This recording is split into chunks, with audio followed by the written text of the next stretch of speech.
I didn't plan to record this. The room is quiet tonight, quieter than usual. Even the clock sounds tired, like it's been counting for too long. My name is Daniel. I'm 87 years old. That number still feels strange when I say it out loud. 87 sounds heavier spoken than it ever did on paper. 87 sounds heavier spoken than it ever did on paper. You live this long and you start to recognize when something inside you wants to be said. Not loudly, not neatly, just said. There's a letter on my desk, not the real one. That's been gone for years. This is just the envelope, empty, yellowed, folded more times than paper should survive. It reminds my hands of what they refuse to do. I think about it more now, not because I want closure. I don't believe that's real. I think we just get tired of carrying certain weights, and we finally set them down wherever we happen to be. I was younger when the letter came, old enough to know better, young enough to believe time would forgive me. It arrived on a Tuesday. I remember that because Tuesdays were quiet in the building. The mail slot downstairs always made too much noise, like it wanted attention. I picked up the envelopes without looking, tucked them under my arm, climbed the stairs slowly, counting each step the way I always did. Bills, advertisements. Then her handwriting. I knew it immediately. The shape of the letters, the way the L leaned slightly, like it wasn't sure it deserved to stand straight. I didn't open it. Not then. I made tea instead, let the kettle scream longer than it needed to. I stood at the sink and watched the steam blur the window, until the street outside didn't look like anywhere I knew. I told myself I'd read it later, after dinner, after the dishes, after the tight feeling in my chest settled into something manageable. Later became tomorrow. Tomorrow became a week. Then the letter found a home under a stack of papers, and life, very politely, kept going. I married someone else, not because I stopped loving her, but because life doesn't wait for clarity. It just keeps moving and dares you to keep up. There were good years. I won't pretend there weren't. Children, work that filled the days, a house that learned the sound of my footsteps. But some nights, usually when the house was asleep, I'd think about that envelope. Not what it said, just that it existed. I imagined different versions of it, some kind, some angry, some tired. I never imagined silence. I didn't think silence was an option.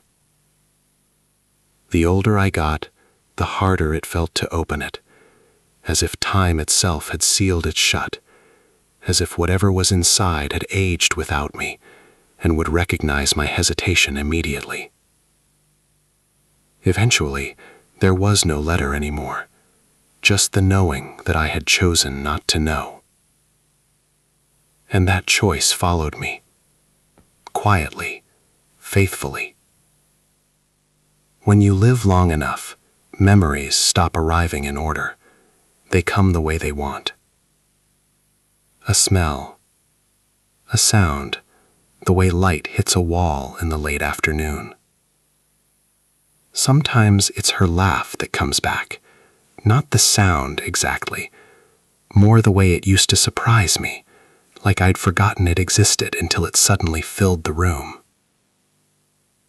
We met before I learned how to be careful with people, before I understood that words left unsaid don't disappear. They just find different places to wait. I was the opposite. Believed in holding things back. Believed silence meant maturity, that restraint was strength. I see now how young that idea was. Years later, long after I stopped checking that drawer, I ran into someone who knew her. It was accidental, the kind of meeting that only happens when you're not prepared. We stood in a grocery store aisle, surrounded by jars and boxes and choices that didn't matter. Her name came up carefully, like something fragile. She waited, the woman said, not accusing, just stating a fact, the way people do when they don't realize they're changing the shape of your life.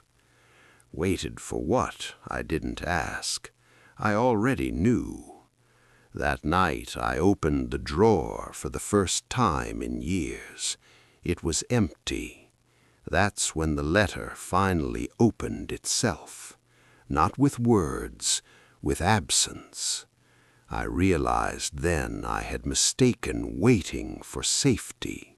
I thought postponing the moment was protecting me, but all I had really done was choose a different kind of pain, one that stretched quietly across decades.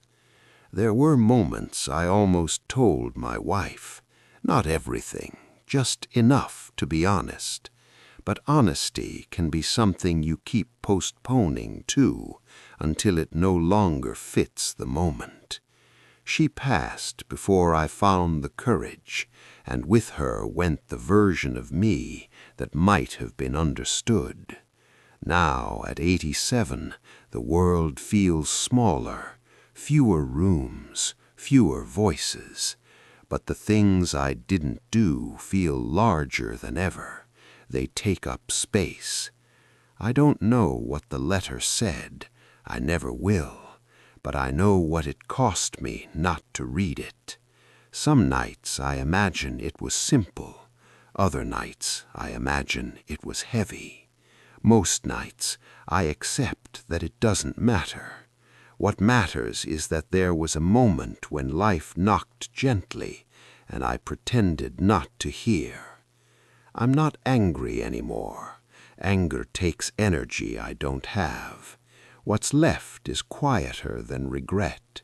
It's a kind of recognition. If you're listening to this, I don't expect anything from you. I'm not offering wisdom. I'm just setting something down that I've carried for a long time. You don't have to respond. You don't have to comment. You can just sit with it for a while. That's enough.